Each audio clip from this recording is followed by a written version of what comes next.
Bom, gente,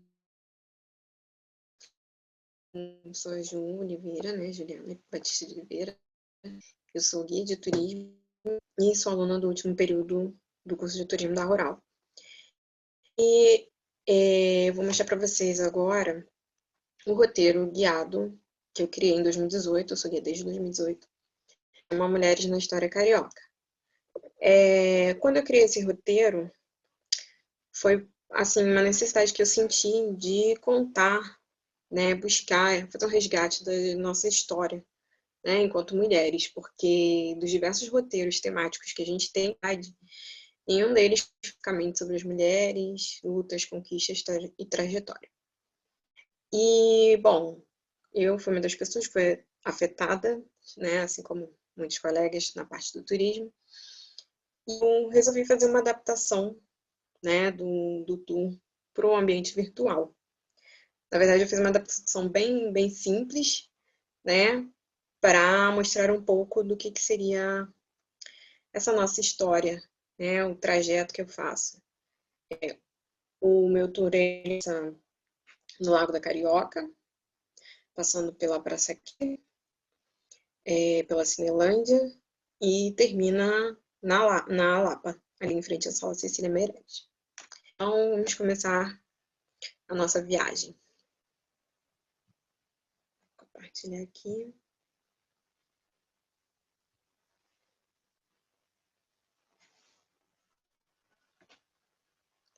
Bom, eu desenvolvi o tour para o ambiente Google Earth, né? Eu utilizei essa. Eu fiz um curso e foi assim, eu achei bem prático, né? A gente começa nossa viagem num lugar que praticamente todo mundo já deve ter passado, mas muita gente não presta atenção, né? É a Igreja Nossa Senhora do Parto. Onde fica essa igreja? Essa igreja, ela fica bem perto do Largo da Carioca, né? A gente está no castelo, que a gente chama de castelo, né? Bem próximo aqui ao metrô do Largo da Carioca. E a gente começa com a caminhadinha aqui, como se fosse ali para a Praça 15 e tudo mais. E aí a gente tem essa igrejinha. Essa igreja, ela tem uma história muito particular, digamos assim, que não chama muita atenção, porque ela é muito simples, não tem nenhum atributo histórico, realmente falando, né? Mas ela tem uma história bem forte, assim, por trás dela, né? Ela se chama Igreja Nossa Senhora do Parto. Ela fica ali nessa travessa aqui. Rodrigo Silva, agora me esqueci o nome. Ela fica bem nessa travessazinha aqui. Aqui é o edifício aquele edifício Stella, né? Que tem um terminal de ônibus, é o edifício garagem. E aqui pela foto, talvez vocês consigam ter algum reconhecimento, né, do que é essa igreja. Anterior à igreja, a gente tinha ali o que se chamava de recolhimento, isso no século XVII. Porque no princípio da colonização a gente não teve conventos, porque não era interessante para a coroa portuguesa que as poucas mulheres que tinham no território entrassem para um convento, né? Seguissem a vida religiosa, fazia sentido já que eles tinham que povoar a terra. Então, foi criado um recolhimento. Qual era a função do recolhimento? Esse aqui, já vou contar a história dele. O recolhimento nada mais era um lugar que para onde você mandava as mulheres quando você queria guardar até o casamento, quando você de pai e marido, né, gente? Você queria viajar e não queria correr o risco da mulher fugir ou dela cair, então você botava ela no recolhimento. O primeiro recolhimento para mulheres surgiu em São Paulo, foi na Luz, e o segundo foi esse, aqui no Rio de Janeiro. E era um instrumento também de ameaça, né? Então, qualquer coisa que a mulher fizesse fora da linha, ela era colocada no recolhimento. E a Igreja Nossa Senhora do Parto, ele tem uma história particular, porque ele foi fundado por uma ex-escravizada, chamada Rosa Maria Egipcieta de Vera Cruz. Ela era uma escrava escravizada de ganho em Minas Gerais, né? E os seus senhores utilizavam para prostituição, né? É uma das imagens do que seria ela, né? E aí ela começa a ter visões religiosas e tudo mais. Então o padre se interessa nessa e compra ela do seu senhor e traz ela para o Rio de Janeiro. E aí ela ajuda a fundar esse recolhimento. Só que, depois de um tempo, ela começou a fazer uma espécie de sincretismo religioso, misturar o catolicismo com as religiões de matriz. E aí, com isso, ela foi mandada para Portugal, julgada pela Inquisição, juntamente com o padre, né? E o recolhimento ele continuou lá até o início do século XX, quando houveram várias reformas, né, no centro do Rio de Janeiro. O que ele é hoje aqui, só esse pedacinho, ele pegava praticamente essa quadra toda. Aí aqui na internet a gente encontra foto aqui, fachada, de como ele era antigamente, né? No caso aqui, foi de um incêndio, né? Que ocorreu, porque duas mulheres foram colocadas com seus maridos, no recolhimento, porque, né? Segundo eles, elas tinham traído eles, né? Cada um seu. E aí, com isso, elas se reuniram e queriam fugir.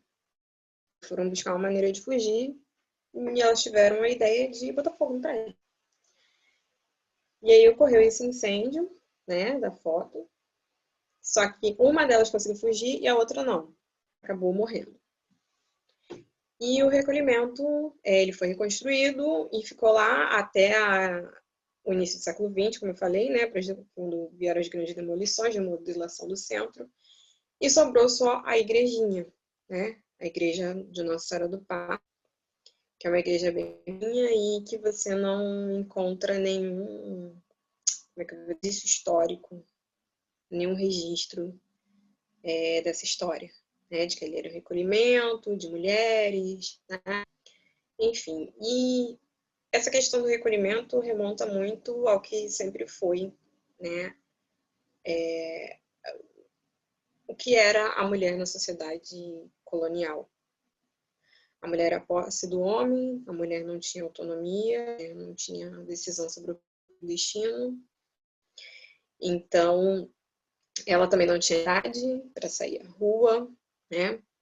E aí aqui você vê isso traduzido também na arquitetura, porque as mulheres viviam dentro de casa, enclausuradas, e aí você tem esse tipo de arquitetura que se chama, que é um muxarabi, né? Que tem origem na arquitetura árabe, que as mulheres conseguiam ver a rua, mas elas não eram vistas. Então tinha toda essa, como é que eu vou dizer, clausura, né? E também tinha a questão da visão, né, que a Igreja Católica tinha sobre a mulher, que é a questão do homem, que a mulher precisava ser dominada, né, que a mulher não tinha freios. Então, tudo isso colaborava para que a mulher tivesse uma vida enclausurada, né? Digamos assim. E aí, daqui a gente parte para o nosso segundo ponto, que é o Paço, ali na região da Praça 15, né? Aqui a gente tem foto, né, da fachada do Paço Imperial, a Praça 15 aqui, né? e as igrejas da Nossa Senhora de Sé, que era a igreja a Coroa, né? E o convento do Carmo, né?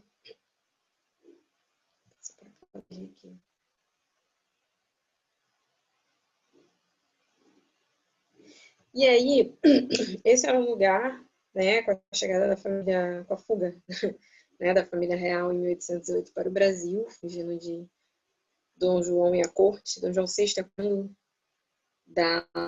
do Napoleão, né, se instala aqui em 15, né, aqui vira a região administrativa, a família passa a ocupar o Paço Imperial, né, e aqui a gente tem diversas histórias, diversos contextos, tanto a questão da mulher e educação, quanto a questão da mulher e o poder.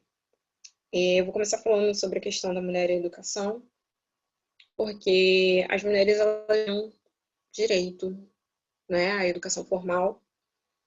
Qualquer tipo, quando elas recebiam algum tipo de educação, era uma educação voltada para serviços domésticos, para administrar a casa. Isso eu estou falando de mulheres ricas, que a gente também tem que deixar claro que tinha essa grande diferença entre as mulheres ricas, as pobres e as escravizadas. As mulheres pobres, porém livres, elas tinham que correr atrás do seu sustento para poder sobreviver, né? Porque elas não tinham dote, elas não estavam em elite, e a católica não ligava muito para elas, assim. As escravizadas, né, eram propriedade de seus senhores. Elas mesmo não teriam direito à educação. Então, a gente podemos dizer que o acesso à educação começou para as mulheres a partir da elite, né? E aí, aqui nessa região, essa é a avenida, é o final da Avenida Presidente Antônio Carlos, com o início de março. A 1º de março é aquela que vai terminar no Brasil, quem conhece aquela região ali. Ela antigamente era chamada de Rua Direita, né? Todas as ruas principais da região central, importantes, assim, se chamavam Rua Direita. E ali foi fundado o primeiro colégio para mulheres, que foi criado pela Anísia Floresta, né, que é considerada uma das primeiras feministas do Brasil, né, isso na segunda metade do século XIX. A Anísia Floresta era uma mulher culta, estudada, né? Ela esteve na Europa durante um tempo, ela teve contato com o positivismo, e ela achava importante que as mulheres, sim, tivessem educação. Ela não tinha uma mente progressista, assim, de uma educação emancipadora, né, para a mulher saber estudar, saber ler, escrever, né, e fazer contas para poder trabalhar e ser independente. Não, ela, na visão dela, a mulher tinha que ser inteligente e ter acesso a esse tipo de educação para poder ajudar o seu marido, né? E ainda assim, mesmo com o lançamento, foi um grande progresso para a época e ela recebeu muitas críticas, porque a visão que se tinha naquela época de para que uma mulher precisa saber fazer contas. Ela só tem que saber bordar, administrar o lar, tocar um piano, né? Básica, assim. E aí, na escola, a proposta da Anísia Floresta era aprender cálculos, né, geometria, outras coisas que eram comuns ao ensino que já era acesso aos homens, né? Então, ela cria esse colégio, que se chama Colégio Augusto. A Anísia Floresta, ela é nordestina e ela foi casada, ela teve um primeiro relacionamento, separou, voltou dos pais e depois ela teve um outro companheiro que foi a pessoa assim compartilhava das mesmas visões de mundo que ela. E aí o nome do colégio, Colégio Augusto, em homenagem a esse companheiro falecido. Então foi aí que começou, né, o acesso às mulheres, pelo menos da elite, ter acesso à educação. Depois, com o tempo, foram sendo criados colégios mais de cunhos religiosos, onde as crianças mulheres eram ensinadas a ler.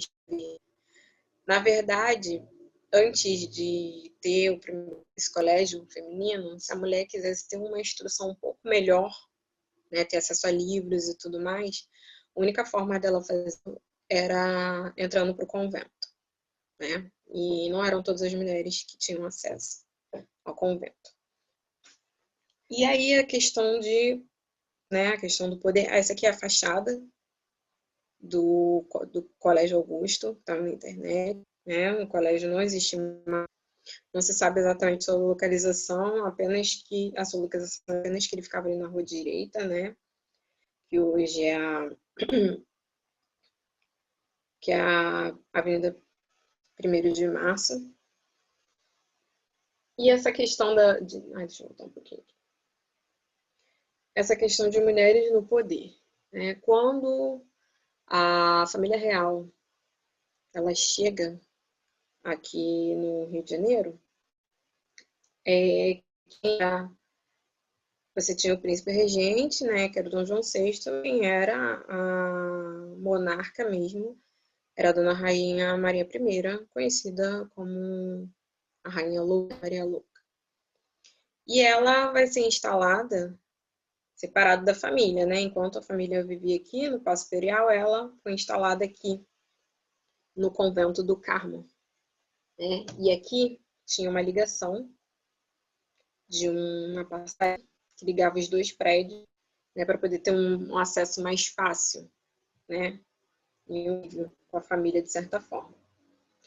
E a questão da Dona Maria é que ela foi considerada por muitos como louca por suas atitudes, né? Mas o que se percebe ao longo da história e da sua trajetória é que ela foi uma grande monarca. Ela fez mudanças muito importantes ela teve que enfrentar um período de transição, né, do absolutismo, né, que estava em queda na época na Europa. E ela passou por várias vidas, muitas pressões. Uma mulher no poder não é uma coisa, não era e ainda não é uma coisa bem vista. E diversos estudos apontam que o que ela tinha era um quadro de depressão severa. Ela não era louca, mas devido a não ter avanços, na época não tinha tratamentos adequados. E aí o que acontece é que ela entra como a louca. E aí a reflexão que a gente pode fazer disso é a seguinte: quantos monarcas que fizeram coisas terríveis, decisões péssimas, e não foram chamados de louco. Né? A gente tem um exemplo aí, o Ivan, o terrível, e outros homens que fizeram coisas que só de ler você a pessoa é insana. E aí a rainha, por toda essa sobrecarga, por todo um estresse, né, mental, de tantas coisas que ela passou, ela recebeu algo a louca, Dona Maria a Louca, entrou para a história. Né? E aí, a gente seguindo aqui, nessa relação de mulheres no poder, a gente vai para a ALERJ, Assembleia Legislativa do Rio de Janeiro, um prédio icônico que todo mundo conhece, porque foi o lugar onde Tiradentes ficou preso antes de ser enforcado, né? Deixa eu ver aqui se é isso aqui. Não, voltei demais. O lugar onde Tiradentes ficou preso antes de ser enforcado é conhecido como Palácio Tiradentes. O interessante é que aqui a gente tem uma referência sobre a participação da mulher, né, nos momentos históricos da questão administrativa do país. Por quê? Porque dificilmente você ouve falar da participação da mulher no processo da independência do Brasil e do processo republicano. Né? No processo da independência, hoje já se fala um pouco mais da Leopoldina, no caso, né? Tá aqui uma foto, um quadro de Albuquerque dela, porque enquanto o Dom Pedro ele estava fora, né? Estava viajando em São Paulo, ela estava ali sempre articulando com os políticos e ela era uma grande influência política, né? E, na verdade, Dom Pedro costumava ouvir muito ela, né? Dom Pedro I, nesses assuntos, porque ela era uma culta, ela foi criada com outra mentalidade totalmente diferente da dele, e ela foi preparada, de certa forma, para governar. E ela acaba perdendo esse posto quando ele começa seu relacionamento com a Domitila de Castro, que é a Marquesa de Santos, que é ela que passa a tomar o lugar dela nessa parte da questão política, né? Ela que é a pessoa que faz as articulações políticas. E aí a gente tem essa foto totalmente diferente do que se costumava retratar uma mulher naquela época, que geralmente era mulher amiga ou com os filhos, nunca numa posição como essa de poder, né? E aí outra coisa interessante é essa imagem aqui, que é símbolo da Revolução Francesa, é uma mulher, e o nome dessa pintura é A Liberdade Guiando o Povo. E foi o símbolo, né, da francesa, símbolo da República. E a gente tem uma figura francesa chamada Marianne, que era a personificação da República. E aqui quando veio para o Brasil todo esse movimento, a gente não pouco ouve falar sobre ela, né? Quase nunca. Ela aparece em alguns lugares e tudo mais. E um dos lugares que ela aparece é justamente aqui no Palácio Tiradentes. Tem algumas referências sobre ela. Deixa eu carregar aqui. Um dos salões o Palácio Tiradentes, ele tem uma visitada gratuita, é muito legal para poder conhecer toda a história do prédio. E ela tá num dos salões, pintura no teto.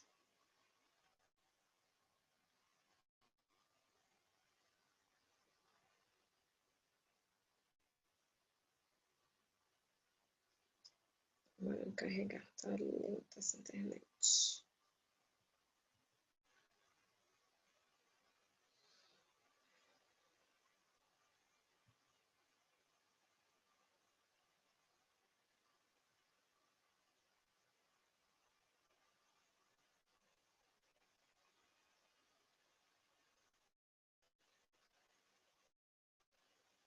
Esse aqui é o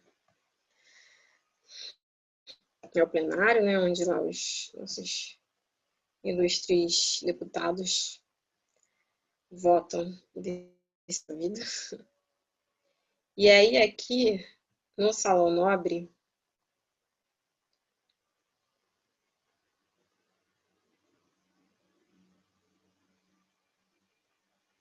deixa eu carregar. No Salão Nobre tem para o outro lado. Aqui é o corredor.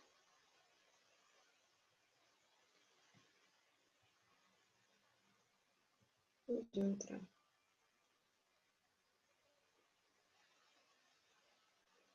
Está carregando ainda.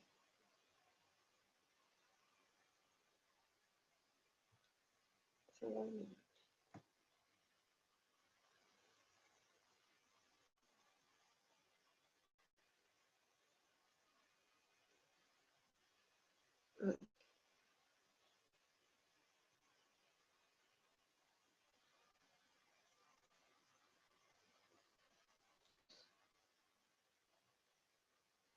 As tecnologias nos ajudam, mas nem sempre a gente tem as ferramentas que favorecem.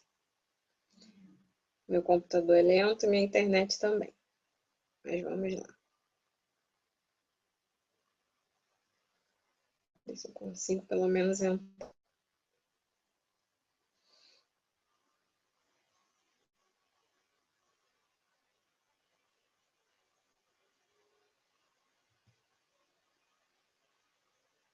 Acho que eu não vou conseguir entrar dessa vez. Que triste.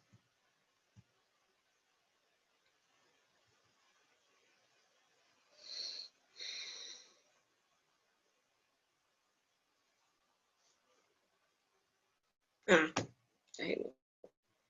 Então, aqui é o salão nobre, a Tiradentes. E aí, quando você olha para o teto, você tem várias dessas figuras femininas. E aí você tem a Marianne, que é a personificação da República, né? Que foi pouquíssimo. Realmente, no processo republicano, houve basicamente nenhuma participação feminina, né? E aí... Ai, pausa. Cadê? Deixa eu voltar lá pro tu.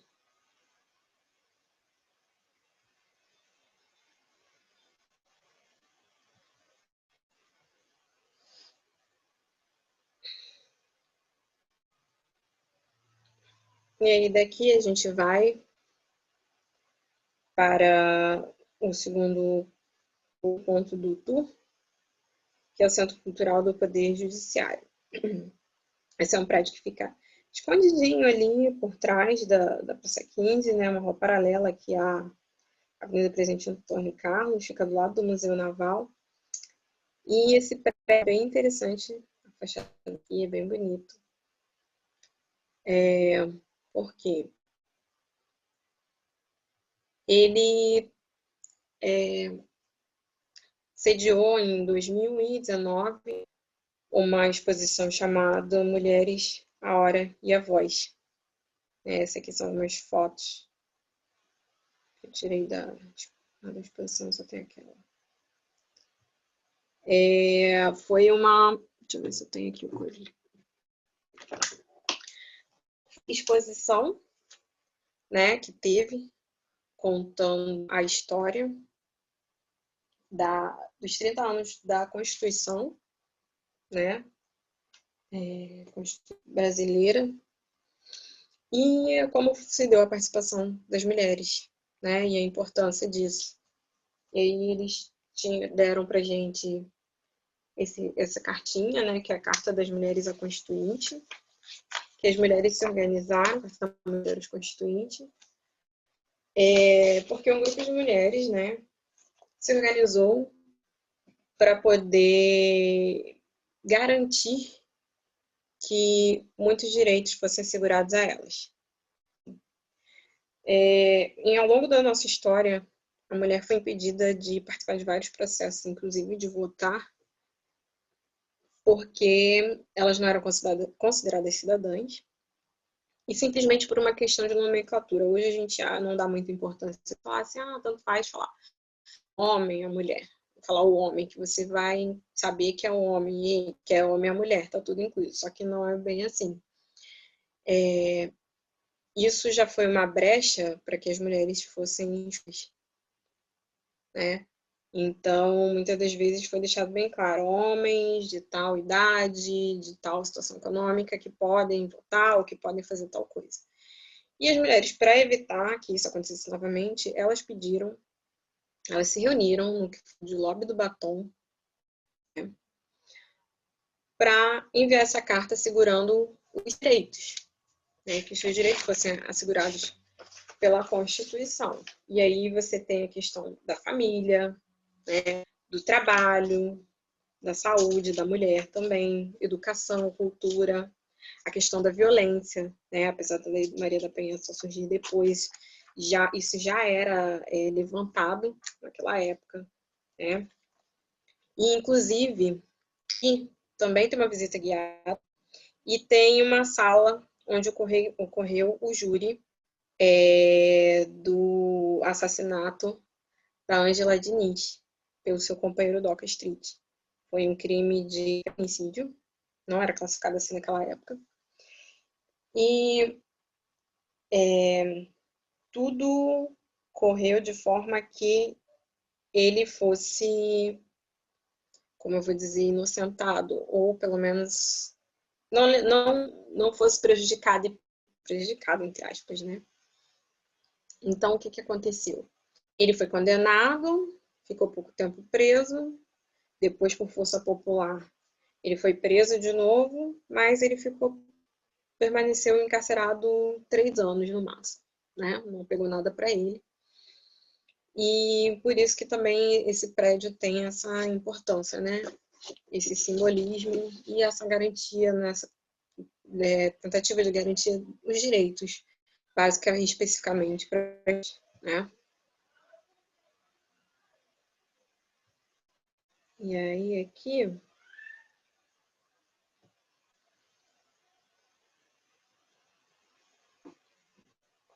daqui, a gente segue para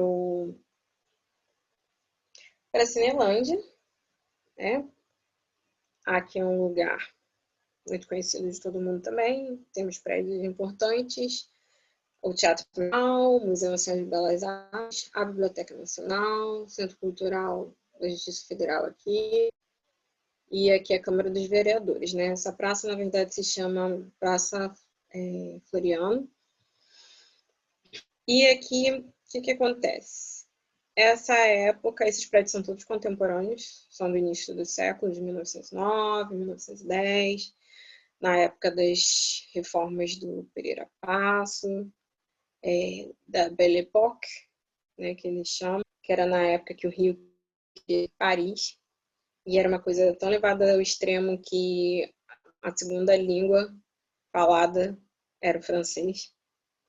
E com isso também vieram as grandes exclusões, né?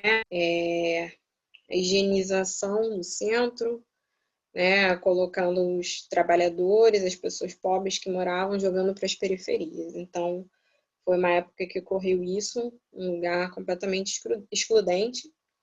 E esse prédio não poderia deixar de ser diferente. O Teatro Municipal, ele é uma reprodução de Paris.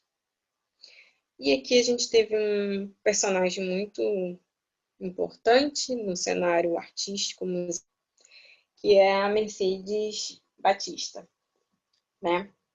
Ela foi a primeira bailarina negra do Teatro Municipal, isso nos anos 40. Ela veio do interior com a mãe dela, morava no Tijuca, a mãe dela era uma pessoa humilde e ela sempre gostou muito de dançar, né? E aí um dia ela foi concorrer a uma audição para fazer parte do corpo de baile do Teatro Municipal. E ela conseguiu. Mas o fato dela ter conseguido não quer dizer que ela participasse sempre dos espetáculos. Na verdade, ela só era escolhida quando eram papéis típicos, né? E nacionais. Então, ela acabava excluída de muita coisa que era apresentada no Teatro Nacional. No teatro. E ela se juntou também ao Teatro Experimental do Negro, né, que era um grupo de artistas que reuniram para poder ter, digamos, a sua visibilidade, fazer suas próprias produções. Ele foi criado pela Abdias Nascimento. E ela fez parte, né, desse grupo. E ela é uma fotógrafa americana, veio para o Brasil, né, fez uma e a Mercedes ganhou uma bolsa para poder estudar em Nova York. E ela ficou lá durante 2 anos, estudando, principalmente a dança afro, né? Balé clássico com dança afro. Tanto que ela é a precursora do balé afro no Brasil, né? Uma das pioneiras. E aí ela volta para o Brasil e cria sua companhia de dança, fazendo vários espetáculos e essa raiz afro na dança, né? E o interessante é que ela vai lecionar dança afro no Teatro Municipal E ela frequentava muito os rituais, né, das religiões de matriz africana para poder tirar e ter inspiração nos movimentos para suas danças, né?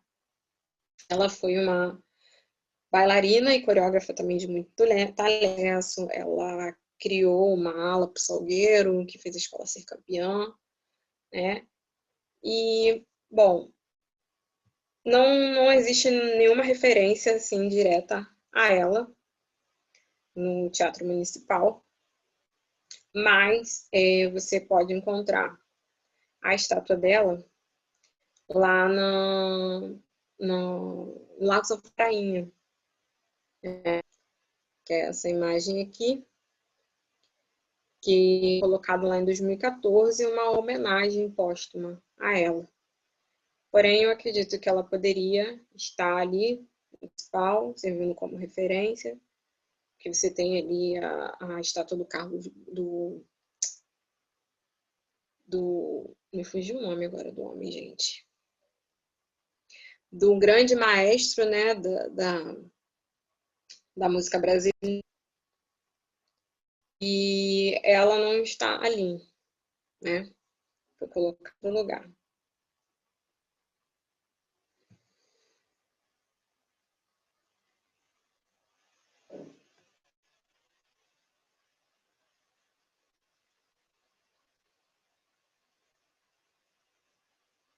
E aí aqui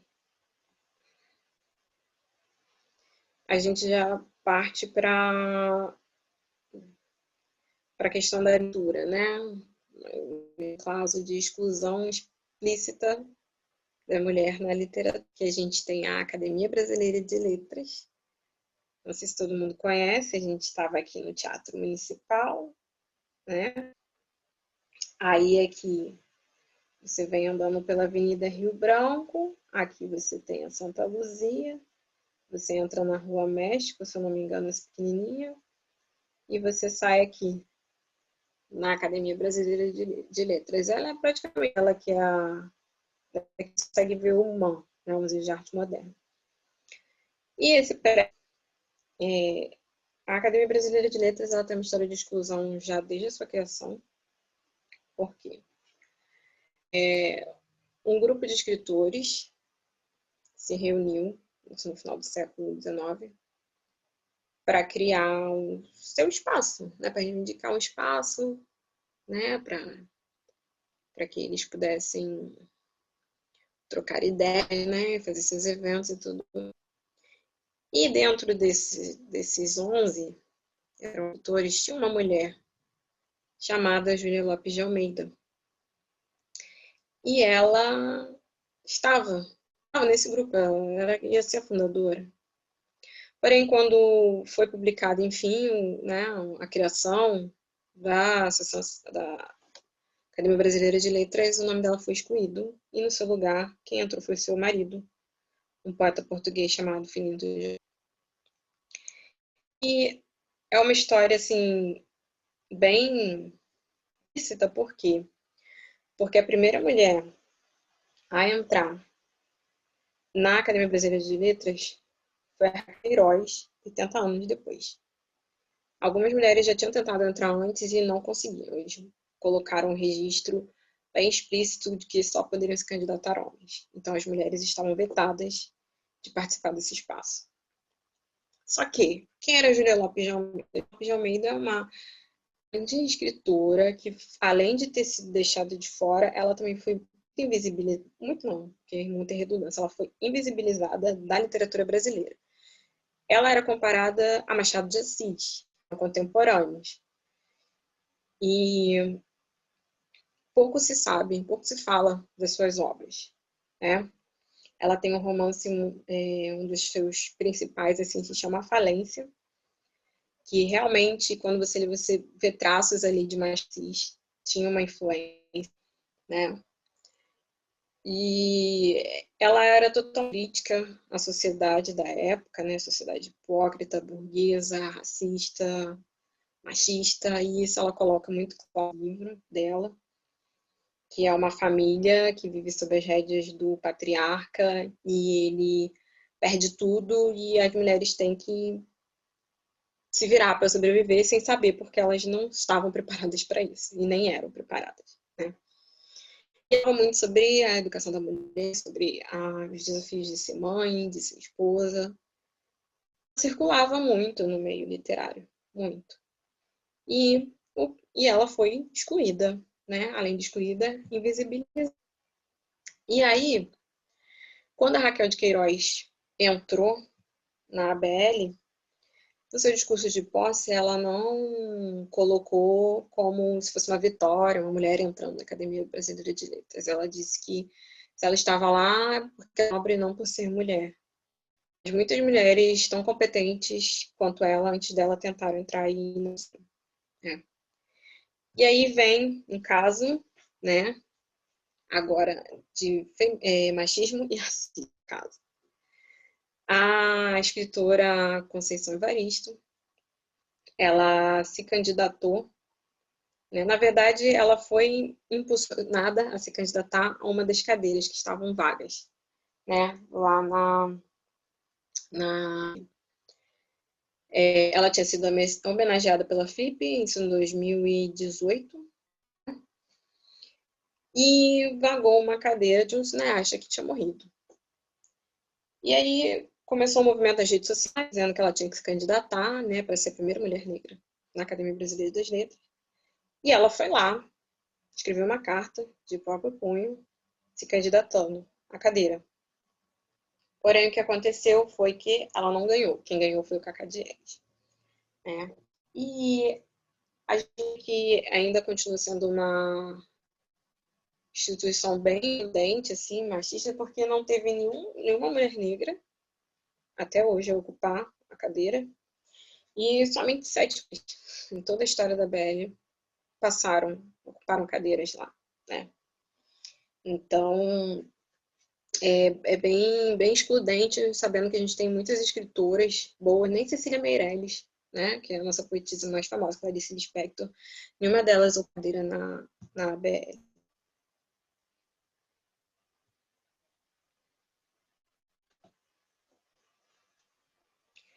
E aí, daqui, a gente vai, continuando ainda nessa questão das artes, vamos para a música, falar de 2 figuras ilustres, uma bem conhecida e uma não tão conhecida assim. Primeiro eu vou falar da mais conhecida, que era Chiquinha Gonzaga, né?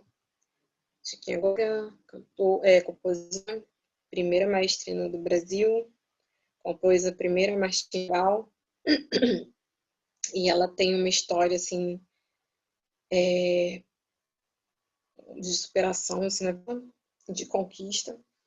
Aqui é o passeio público, para quem não conhece essa área. Vou mostrar aqui. Isso aqui, o passeio público, ele foi criado no século XVIII, né? Porque o que tinha aqui, né? Era uma lagoa suja, fedida, para onde ia todo o esgoto e lixo da cidade. Aqui é uma imagem de como ela era, né? E para tentar solucionar esse problema, tem uma ligação com o mar, né? E para tentar solucionar esse problema, o que o governo na época fez? Ele decidiu construir um jardim, o primeiro jardim público das Américas. Então, aqui era o local de reunião da elite, né, de encontro, e com o tempo foi sendo reformulado, né, passou por 2 reformas e tal, ficou abandonado por muito tempo, né, um lugar muito bonito. Hoje já, não sei, pelo menos antes da pandemia, era tranquilo, dava para entrar, né, para passear ali. E aqui fica a estátua da Chiquinha Gonzaga. O que é interessante é que a gente tem pouquíssimas representações de bustos e esculturas de mulheres. Não sei se são para o Rio de Janeiro, mas se você for para lembrar quantas mulheres representadas tem pela cidade, são pouquíssimas. Tem ali, que eu me lembro, a Chiquinha Gonzaga, tem a Clarice Lispector no Leme, no Cantinho do Leme. Tem uma foto da princesa, tem um busto da Princesa Isabel também na Praça Itália, ali pelo centro. Tem mais algumas que agora eu não estou lembrando, mas a gente tem pouca representação feminina, né, pela cidade. E aí, esse busto fica aqui dentro. É o único busto de mulher dentro, porque o passeio público ele tem vários bustos, né, lá dentro e tal. Tinha um da Júlia Lopes de Almeida, só que ele foi roubado e ninguém colocou no lugar. E aí, aqui, bem nesse cantinho aqui daqui da rua, não dá pra ver da imagem? Aqui, fica esse, da Chiquinha Gonzaga. Ele fica bem escondidinho mesmo, né? E a Chiquinha Gonzaga é uma personagem muito importante pra gente, não só pela questão da música. Ela também é negra, né? Que ela era filha de um militar, com uma mulher pobre, né? Descendente de escravizado, lá no século XIX. Mas ela teve uma criação, digamos, privilegiada, elitizada, né, pela família por parte de pai. E ela, como a maioria das meninas, né, naquela idade, casou muito cedo, casou com um... E ela sempre foi apaixonada por música. Ela tinha a música no sangue, muito talento, né? E com isso teve uma divergência no casamento dela, que o marido dela morreu de ciúme dela, com a música, com o violão que ela tinha. E ele falou para ela ter a seguinte escolha: ou você fica comigo ou você fica com o violão. E ela preferiu o violão. E ela foi embora, levando o filho do casal para poder... e foi buscar poder sobreviver, porque a família dela não aceitou ela de volta em casa. Então, o que aconteceu? Ela foi a primeira pessoa a viver da música de forma profissional, que ela começou a dar aulas de música, né? E como ela é meio considerado meio boêmio e tudo mais, ela não era uma mulher bem vista também, né, para aquela época.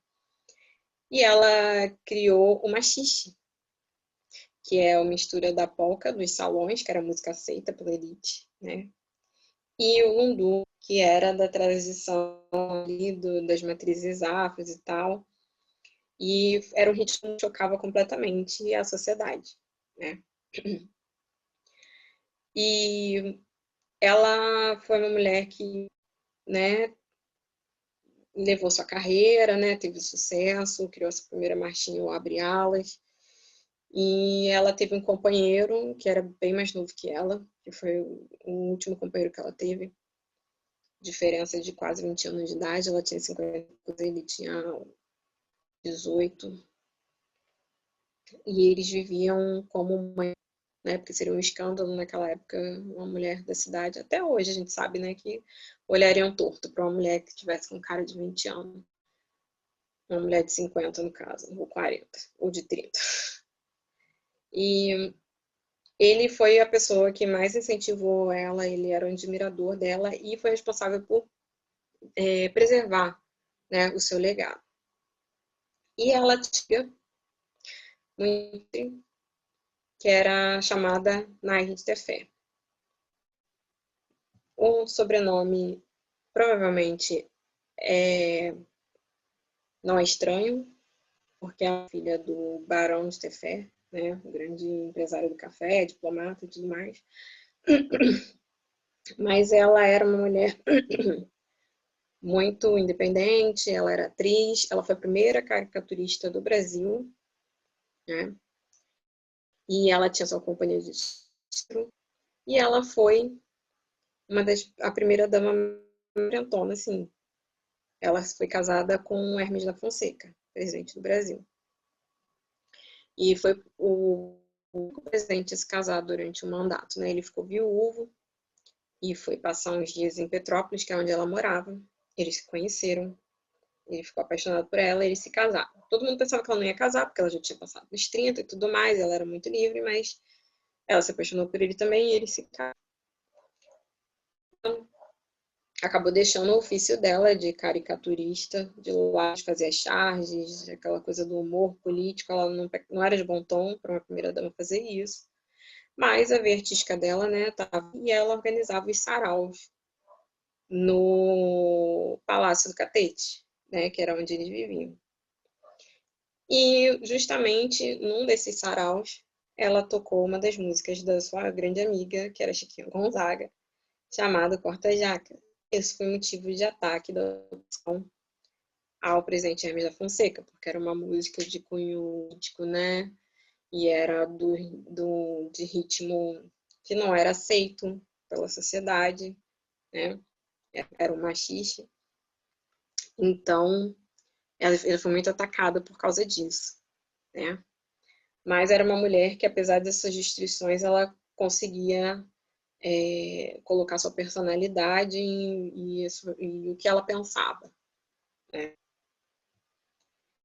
E aí, aqui chegamos na parte final, que é na Sala Cecília Meirelles. Essa sala, acredito que todo mundo conheça, porque todo mundo que passa pela Lapa com certeza já viu. Né? Aqui a gente tem os arcos lá atrás, a Catedral Metropolitana, o passeio estava aqui, né? O passeio público aqui atrás. E aqui a sala e a rua que vai para a escadaria. E Cecília Meirelles foi uma grande, importante, né, para a literatura brasileira, poetisa, começou bem cedo, aos 18 anos ela já tinha publicado seu primeiro poema. É muito militante da educação, né?